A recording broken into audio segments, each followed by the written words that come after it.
Welcome to Renaissance Coliseum on the campus of Bradley University here in Peoria, Illinois. To the left, my two colleagues, Cameron Irwin and Brock Stotler. Gentlemen, we have some big news and some stuff to recap going throughout the Valley. Brock, we'll go ahead and swing it to you first for your first thoughts on the Valley. Yeah, Bradley picked up two big wins this last weekend against Drake and Northern Iowa. The first game against Northern Iowa was more of a defensive battle. Scoring was pretty hard to come by. Chelsea Brackman and Nigel White both had double-doubles to lead the way for Bradley.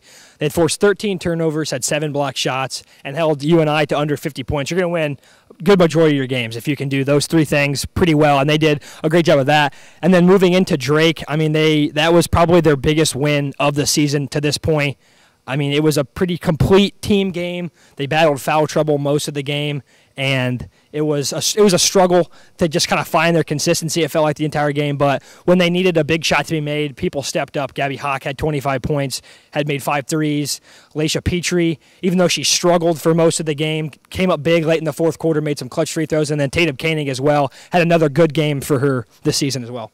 And I think on top of that, something that we need to mention, you mentioned the 13-point win over UNI. This was a big weekend for Bradley in general, sort of proving that they are a team to beat right now in the Valley, 16-2 overall, undefeated in Valley play. Missouri State, of course, picking up a ranking this weekend in the top 25. Bradley showing why they should be considered for votes as well as maybe even a ranked spot as well. Yeah, they got 3 votes in the coaches poll for this upcoming week to be ranked. I think that was like 4th most of the team, so that's actually pretty exciting for them. And yeah, like Cam mentioned, that was a pretty big win, very big weekend, and it's very impressive. This team's very legit, and I think when you looked at their record at 14-2, yeah, they were 14-2, but had they really been challenged yet? The Valley is tough, but can they beat the giants of the Valley, Missouri State and Drake? And they proved that they could beat Drake on their home floor. So that's very impressive. And like you guys said, some big movement possibilities coming up this weekend. What are some teams maybe not named Bradley that have potential to move up the ranks here in the Valley?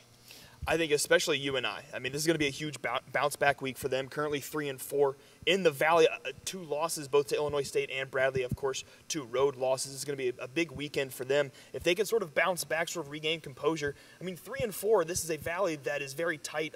Of course, Bradley at the top, undefeated. Other than that, a very tightly contested Valley. A lot of 5-2, 4-3, 3-4. UNI is still very much in the mix. I think that's your team to watch this weekend. Yeah, I think for me it's Southern Illinois, a team that's, they're still the middle of the pack right there with Illinois State. They haven't really had that. They had that big win over Missouri State at the buzzer, which is impressive, but they haven't really had that other signature win. They've been kind of inconsistent this season, but I think that's the team to watch. If they can get hot, they are a very dangerous team as well.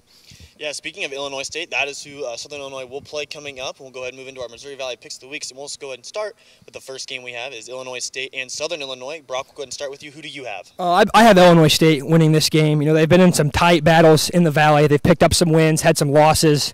Both of the teams are middle of the pack, so it's good to see them. This is a good chance for them to gain some ground on the teams ahead of them and kind of put some distance between those teams below them.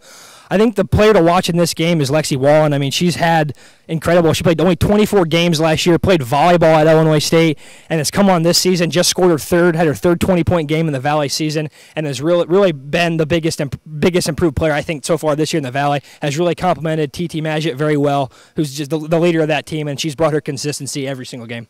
And I'm also going to go with Illinois State in this game because I think what Illinois State does well is they take care of the ball. They don't turn it over very often, and when they do, their defense is there to back them up. I think this is going to be a big game for them. It's facing Southern Illinois, of course, the win against UNI on the weekend. I know they played Drake as well earlier that Friday. This is going to be a big game for them, and I think they should be able to come out on top.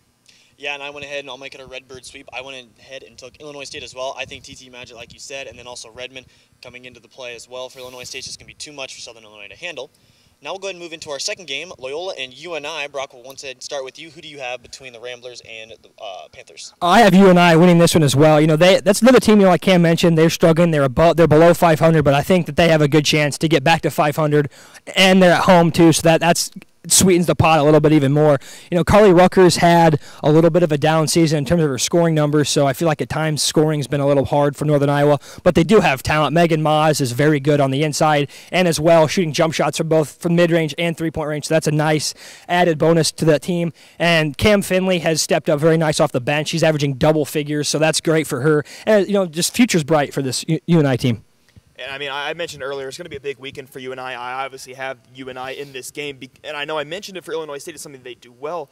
UNI turns the ball over a lot, and we saw that here in Renko. They turned the ball over quite a bit. They only scored 47 points. It's not that they struggled to shoot the ball, it's they struggled to take care of it offensively. And I think that's going to be their key moving forward. If they can take care of the ball and sort of run their offense the way they like to, sort of the high-low type action, I think they can come out and beat Loyola this weekend. Yeah, I also went ahead and took UNI. Like you said, recently the stumbles for UNI really what kind of flipped the pick for me, but then I eventually went back on and came back to the UNI as the team that I went ahead and chose. But I think, like you said, this is going to be a big weekend for UNI and just a big stretch coming up as we get into the second half. And now for our third game that we're going to we're going to have Illinois State and then Missouri State. Brock, once again, we'll start with you. Yeah, no Birds 2-0 this weekend. I have Missouri State winning this game. They just have so much size. I mean, they have 3 players in their starting lineup above 6 foot. That's a lot of size to have to deal with. They create matchup nightmares. And I think the player that's benefited from that the most this season is Alexa Willard. This is definitely the most efficient season of her career. She's shooting almost 47% from the 3-point line, and while it's not in a high what's that word?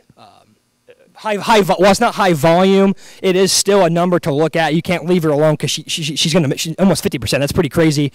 And as well, and Jasmine Franklin putting it together a nice season, adding on to her skill set from her freshman year, which is nice to see. And then I think once Bryce Caleb starts to get back in and plays, scoring efficiency has been a little bit of an issue. So I think once she gets back into the fold and gets her shot to fall on this team's going to be off and running. I really wanted to pick Illinois State for this matchup. I really did, but it's tough for Illinois State having to travel to Missouri State and having to take on this ranked Missouri State team that, even though they have a loss in the Valley already, they're still the powerhouse in the Valley. I think it's tough for the Redbirds to go to Springfield and take care of that game. I see Missouri State coming out on this one very easily. Now, it looks like I'm going to go ahead and be a lone wolf on this one. I'm going to go ahead and take Illinois State. I think this is a really battle-tested team. They've taken on the Bradleys of the world. Like we said, we're almost getting to the second half, and they had played Bradley toe-for-toe inside Renko earlier this season up until about that tough stretch in the third quarter where they only had about 5 points, about the entire length of the quarter. But I'm going to go ahead and go Illinois State in the upset. We'll go ahead and switch now to our picks to click. Brock, who do you have coming up for Bradley? I have Gabby Hawk. The accolades just keep coming for her. Congratulations. She got to her 1,000th career point a couple games ago, and then against the Drake, and then again in the Drake game, she moved into second place on the all-time career three-point field goals made list here at Bradley, and she's going to continue climbing that as well. She still has a year and a half left, but I think what was impressive is that she really played the bright lights of that Drake game didn't really affect her. She had 19 points in the first half, made 5 threes. And one of the things with shooters is that when they start making shots and getting confidence, that can really do a lot for them. So I think she's going to carry that into this weekend when they really need her against a very good Missouri State team. I'm going to take a pick out of Cody's playbook here. I'm going to choose someone off the bench. I like Mari Petrie this weekend, especially this weekend, the way she played at home. She shot the ball well, and she shot it with confidence, and that's huge for a freshman. On top of that, defensively, she's just improved throughout the season. She's reliable off the bench for Coach Gorski, and I know Coach Gorski likes to go to her off the bench as well. I like Mari Petrie this weekend. I like her being stuck on one of the big 6-footers for Missouri State, and I like her being able to shut one of them down. All right, I'm going to go ahead and go with Chelsea Brackman for Bradley down low. She's had a big couple of weeks last few times out. She's had big rebounding numbers, was able to eclipse that rebounding record that was so elusive there for about a stretch of 2 games. Didn't know if you're quite going to get it or not, but she has obtained it. I think Chelsea Brackman's going to chip in a lot of boards and a lot of second chance points coming in for Bradley against Missouri State. And now we've got a special package delivered to us from Nicole Pfaff. She went ahead and caught up with some of the Bradley Brave women basketball players. Yeah, approaching this weekend just like any other weekend. I think this team's done a really good job of staying focused one game at a time, one practice at a time, and really good week of prep so far, so I'm fired up about that. And just, hey, we're going to, take it one possession at a time just like we have all season, and I think that's worked for us, so why change it now? This is a really big weekend for us. It's the last 2 games of the first half of the conference, so I don't know, I'm just really excited to get down there and play, and we just really need to stay together as a team. Yeah, we've got to be able to adapt, and I think we've done a good job of that. If we need to make changes on the fly, we can do that. Don't get set in our ways. Be versatile. Everyone's got to be versatile. Team's got to be versatile. And just really, if anything, the word has been, we need to dictate and we need to adapt if necessary. And our team has really done a great job of that, and it just shows their maturity, and really proud of them. And guys, thank you once again, Nicole, for that special package. Guys, we're going to go ahead and get your last thoughts on the Valley coming up. Brock, we'll start with you.